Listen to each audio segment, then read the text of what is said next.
All right, now let's move on to other markets now. Liquefied natural gas. See, that's Nigeria's major export commodity, accounting for approximately 14% of total exports with a value of $10 billion. The price of natural gas in the global markets is falling sharply by over 50% since its high of about $9.12 per MMBTU at the start of the Russia-Ukraine war. Let's talk to Oluwatomi Mayowa now, Senior Analyst, Financial Derivatives Company. Join us via Zoom. Great to have you on the show. Thank you very much, Gladys. Yeah, so we're seeing this plunge now. Yeah, Happy New Year. We're seeing this plunge now with LNG, natural gas prices. And obviously, I'm trying to understand, why are the prices really going down? Is it that it's gotten to its peak, so it's time to go down? Or is there just less demand for natural gas? Well, I would like to say that it's actually good news for Europe, especially knowing that it was a major stoking factor for inflation, for the past months. But recently, the price of natural gas has actually fallen. Why are we seeing this? One, I can say that the European countries have actually stocked up for the winter period, and the weather for the winter actually came in, less. It wasn't as cold as as expected. And then there's the weather, a warm weather forecast, and as a result of that, there's been less demand for natural gas, and so that's why we're seeing this. And who knows, it may not be so bad for European countries as we expected in terms of recession as a result of this, actually. And obviously, we saw all the commodities that hit new highs last year, all trending downward. But how would this impact the naira and the forex market in Nigeria? Well, it's actually, as you said, that it's 14% of our total exports.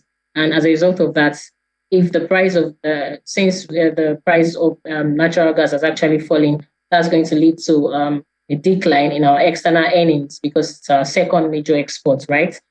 So as a result of that, it's difficult for the fiscal revenue to to increase, because it's then we know the whole story of debts and all of that.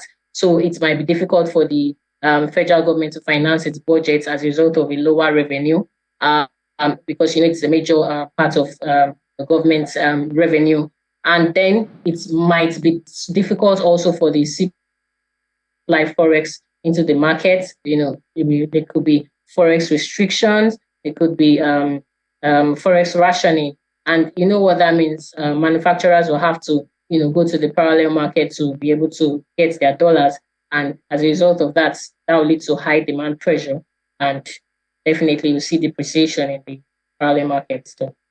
And obviously, we've seen, ramping up of alternative gas projects, globally, with Europe trying to, wean off Russian gas. And I'm wondering, if the war just, ends abruptly, what happens to all those projects?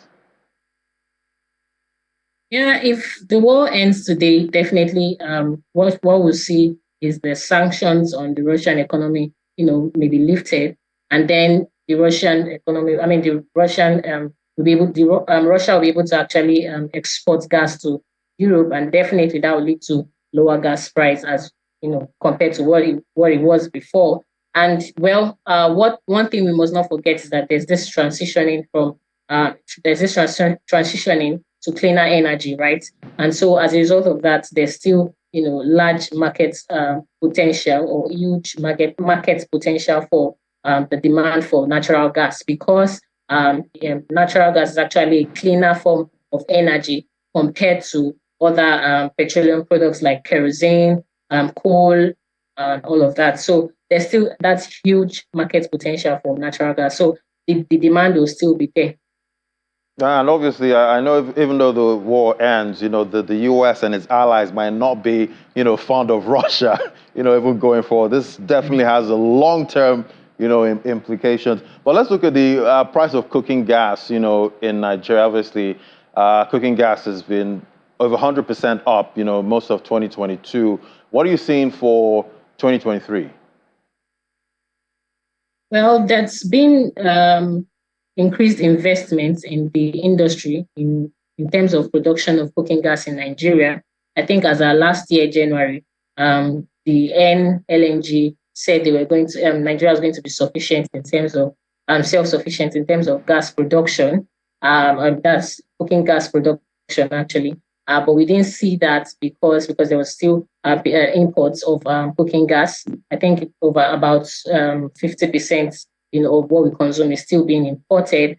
And then because of we are saying that because there's less, the investment in that industry is still not enough because there needs to be more investment in order to increase the production. And then there's still the irregular supply from the upstream sector because of the crude oil theft, because mainly in Nigeria, we use crude oil for the production of the LPG, which is the cooking gas. Unlike it can be used, raw natural gas can be used in the production, and then crude oil. But for Nigeria, we use crude oil. So there's been that irregular supply from the upstream sector. And so that's why we're saying that.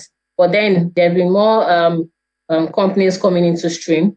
And I think we'll see more of that this year.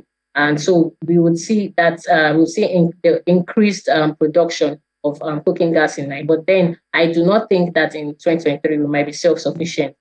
But then I will still see that increasing. All right, I definitely want to pay lower for cooking gas going forward. Thank you so much, Oluwatomi Maiwa, Senior Analyst at Financial Derivatives Company. It was great having your perspective today. Thank you so much.